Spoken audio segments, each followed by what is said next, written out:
Tahimik si Toby na pagong, mabait, at sadyang napakabagal.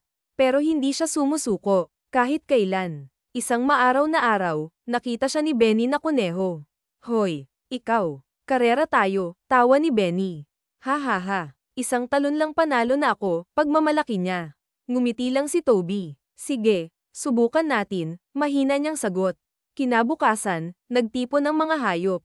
Magsisimula na ang karera. Handa. Sigaw. Takbo. Kumakaripas si Benny, mabilis na parang hangin. Sumunod si Toby, mabagal, maingat, isang hakbang lang bawat galaw. Pero sa kalagitnaan ng daan, humikab si Benny. HMPH.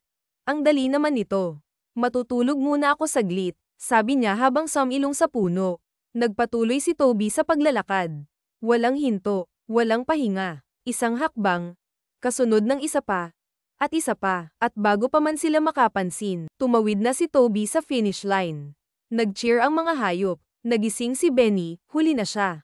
Ngumiti si Toby at nagsabi, masarap maging mabilis, pero mas maganda ang hindi sumusuko.